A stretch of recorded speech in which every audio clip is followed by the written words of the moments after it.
So the run towards the inaugural flight of Ariane 6 continues, and today we have done a test with the complete cryogenic connection system. It is the first time that we test it as a whole.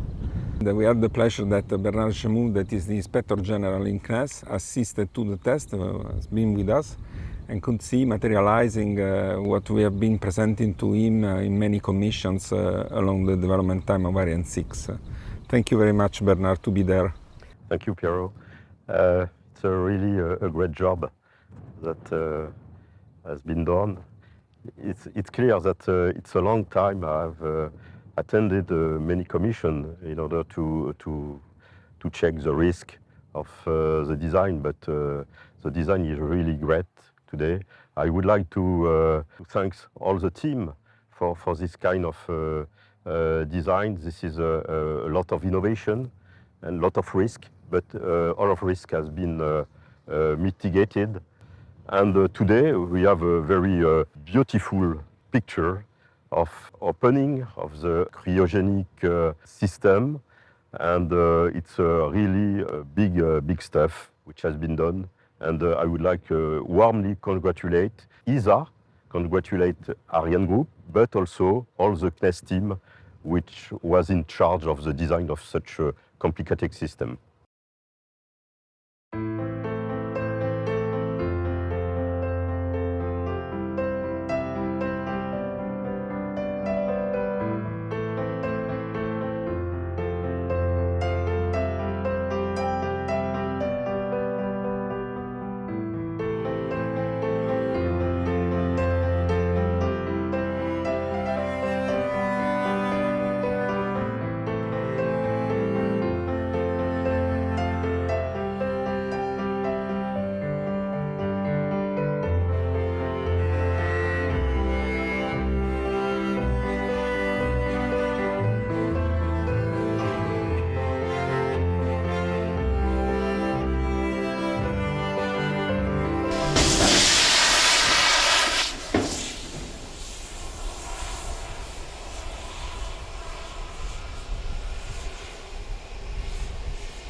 On est sur la validation de la dernière brique de la séquence de décollage.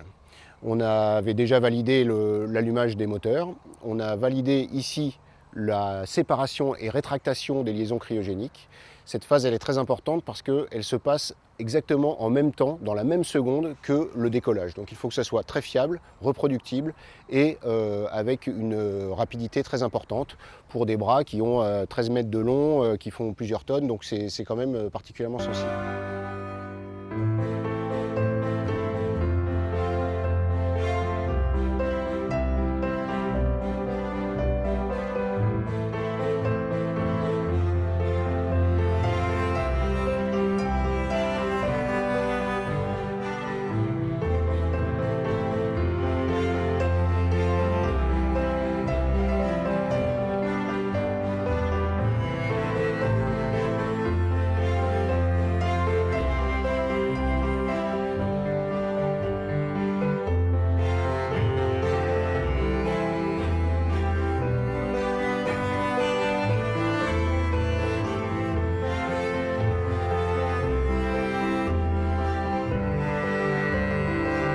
Les derniers essais qu'on a réalisés aujourd'hui et puis avant-hier consistaient à larguer les ombilicaux électriques et pneumatiques.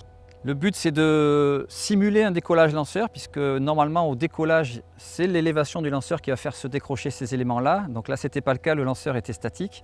Donc on a simulé leur déconnexion par le sol et on a visualisé le mouvement de ces ombilicaux jusqu'à leur arrivée sur le mât. Et là aussi ça nous servira à démontrer que lors d'un décollage on n'aura pas d'impact de ces ombilicaux sur le lanceur.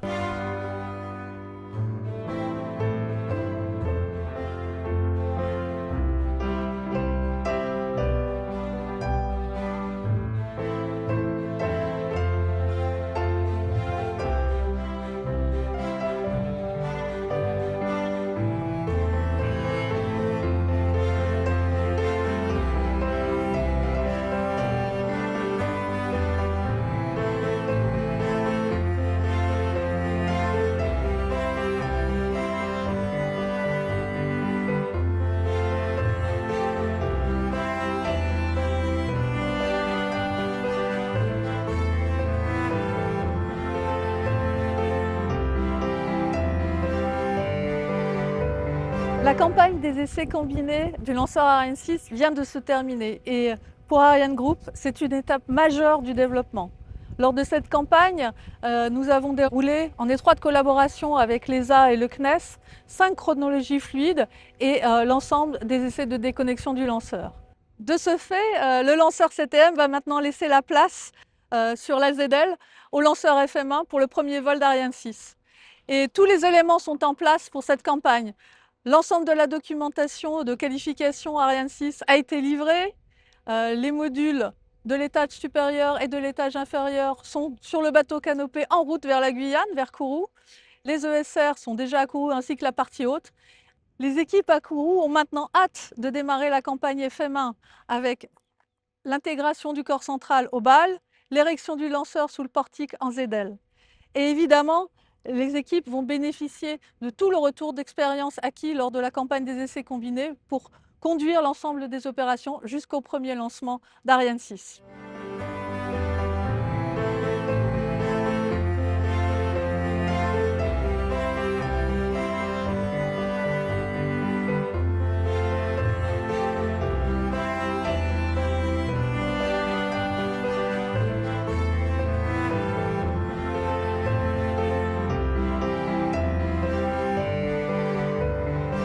Un petit message pour les collègues de Métropole.